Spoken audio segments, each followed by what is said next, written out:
Salam matematika, salam sehat untuk kita semuanya. Semoga kalian di sana dalam keadaan yang sehat ya.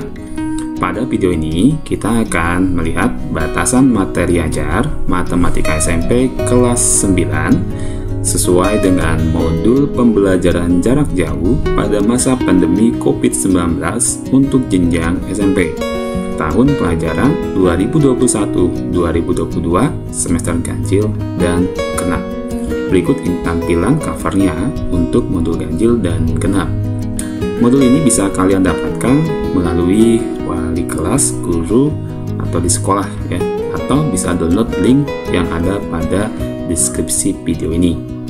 Kita akan belajar materi apa aja ya? Kita mulai dari semester ganjil. Nah, semester ganjil ini ada 3 modul. Modul yang pertama, memahami fungsi kuadrat dalam kehidupan sehari-hari. Ini masuk KD 3.3 dan 4.3. Kemudian modul yang kedua, menyelesaikan masalah yang terkait dengan fungsi kuadrat. Ini termasuk kompetensi dasar KD 3.4 dan 4.4. Modul yang ketiga, menginterpretasi transformasi geometri dari suatu konteks.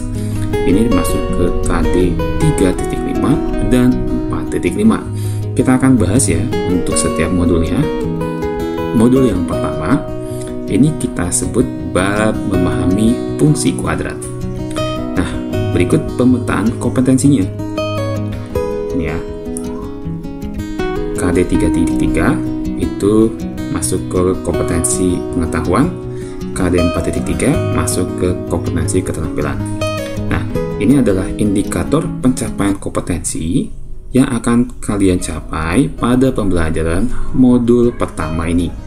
Sekilas dari Bapak, untuk indikator pencapaian kompetensi yang mungkin paling sulit kita lihat adalah pada KD 3 di nomor 4 ya, membuat sketsa grafik fungsi kuadrat. Ini kita betul-betul memerlukan pemahaman dulu dari nomor 1, 2, 3, lalu bisa kita membuat sebuah grafiknya. Untuk di KD 4.3 ini lebih kepada keterampilan kita ya, menyajikan dan menggunakan pemahaman dari grafik fungsi kuadrat.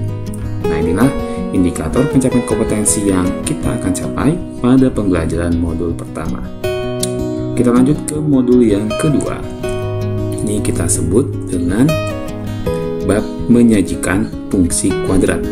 Modul 1 memahami, yang bab modul 2 ini menyajikan fungsi kuadrat. Ini adalah pemetaan kompetensinya. Seperti tadi sama ya. KD 4 itu masuk ke pengetahuan, KD 3, KD 4.4 termasuk keterampilan, KD 4. Nah, ini indikator pencapaian kompetensi yang harus kita capai, kita pelajari di dalam pembelajaran modul yang kedua ini. Yang paling sulit menurut Bapak di KD 3.4 itu di nomor 3 ya, mengidentifikasi sumbu simetri grafik fungsi kuadrat berdasarkan koefisien X kuadrat dan X. Ini betul-betul dipahami dulu apa itu fungsi kuadrat pada modul pertama, lalu kita bisa aplikasikan ya di dalam pemahaman kita lebih ke identifikasi koefisien dan diskriminasi, lalu menentukan hubungan koefisien fungsi kuadrat dan diskriminasinya. Di KD 4.4 ini menurut Pak Wandri yang lebih sulitnya adalah ini ya, menggunakan sifat-sifat persamaan tadi. Di KD 3 ya, pengetahuannya disajikan di persamaan tabel dan grafik fungsi kuadrat, penyelesaiannya dalam kehidupan sehari-hari. Nah, inilah nanti yang akan kita capai semua pada pembelajaran modul yang kedua. Kita lanjut ya ke modul yang ketiga di semester ganjil. Ini kita sebut dengan transformasi geometri. Berikut pemetaan kompetensinya. KD 3.5 termasuk pengetahuan atau KD 3 dan KD 4.5 termasuk keterampilan atau KD 4. Nah, ini indikator pencapaian kompetensinya. Ini menurut Pak Wandri ini hampir semua punya tingkat kesulitan masing-masing ya. Sini ada refleksi, translasi, rotasi, dan dilatasi. Masing-masing kita harus bisa memahami menjelaskan semua. Lalu di KD 4 keterampilannya kita menyelesaikan tadi refleksi, translasi, rotasi, dilatasi, semuanya dalam kehidupan sehari-hari. Begitu. Jadi ini yang harus kita capai pada pembelajaran modul yang ketiga. Oke, 3 modul di semester ganjil. Kita lanjut ya ke semester genap. Nah, di semester genap ini ada berapa modul ya? Di semester genap ini ada 2 modul ya. Ini modul 1, maaf, di sini modul 2 ya. Modul 2. Modul 1 menginterpretasi maksudnya kesebangunan dan kekeruwenan bangun datar dari suatu konteks. Kompetensi dasar atau KD 3.6 dan 4.6. Lalu modul yang kedua menyelesaikan masalah bangun ruang sisi lengkung. Ini termasuk ke kompetensi dasar KD 3.7 dan 4.7. Yuk kita simak setiap modulnya ya. Nah, modul yang pertama kita sebut kesebangunan dan kekongruenan ya. Nah, ini pemetaan kompetensinya.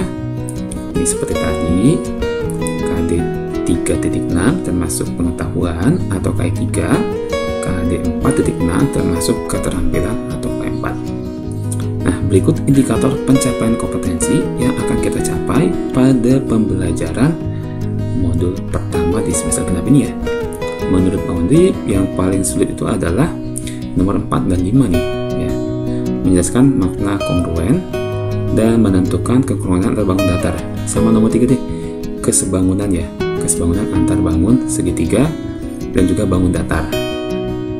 Jadi semuanya punya tingkat kesulitan ya di KD 3.6 pengetahuannya. Sedangkan di KD 4.6 keterampilannya itu kita lebih penyelesaian pada pengetahuannya ya.